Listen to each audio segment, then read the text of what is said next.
യേശു ക്രിസ്തുവിനെ ക്രൂശിൽ തറയ്ക്കുമ്പോൾ അവരെന്ത് ചെയ്തത് കൂടെ അവർക്ക് അറിയാതെ ചെയ്യുകയാണെന്ന് എന്നാണ് അവർ പറഞ്ഞത്. അല്ലാതെ തിരിച്ചു ഒരു വാക്കോ, ദൈവത്തിന് എല്ലാ അധികാരവും ഉണ്ടായിരുന്നു. ആ സമയത്ത് തന്നെ എന്തു വേണമെങ്കിലും ദൈവത്തിന് ചെയ്യാൻ പറ്റുമായിരുന്നു. എങ്കിലും തൻ്റെ മക്കളെ, താൻ സൃഷ്ടിച്ച മക്കളെ ഒരിക്കലും ഉപദ്രവിക്കാതെ തന്നെ അവർക്കെതിരായിട്ട് തന്നെ ഒന്നും പറയാതെയും അവരെ സ്നേഹം കൊണ്ട് നിറയ്ക്കുക.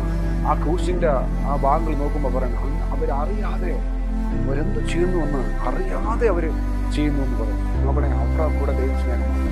ഈ ലോകത്തിൽ നിന്റെ ജീവിതത്തിൽ, നിങ്ങളുടെ ജീവിതത്തിൽ, നമ്മുടെ ജീവിതത്തിൽ എത്ര തന്നെ പാപത്തിലായിരുന്നെങ്കിലും, ദൈവത്തിന് ഇഷ്ടമില്ലാത്ത ജീവിതത്തിൽ നമ്മൾ നടക്കുകയാണെങ്കിലും, നിങ്ങളുടെ ദൈവത്തിൻ്റെ സ്നേഹത്തിലേക്ക് ഞാൻ ക്ഷണിക്കുന്നു. ദൈവത്തിൻ്റെ സ്നേഹത്തിൽ ദൈവം നമ്മളെ ക്ഷണിക്കുക. ആ സ്നേഹത്തിനുള്ളിൽ നിങ്ങൾ വരുമ്പോൾ നിങ്ങളുടെ ജീവിതത്തിൽ, അതായത് നിറവായ ദൈവത്തിൻ്റെ സ്നേഹം നമ്മുടെ ജീവിതത്തിൽ വരുമ്പോൾ, കുറവായ ഈ പ്രശ്നങ്ങളെല്ലാം, പാപം, നമ്മൾ ദൈവത്തിന് അനുസരണമില്ലാതെ നടക്കുന്നു, ഇതെല്ലാ കാര്യങ്ങളും നമ്മുടെ താനെ നമ്മുടെ മാറിപ്പോവുകയാണ്. ദൈവം സ്നേഹമാണ്.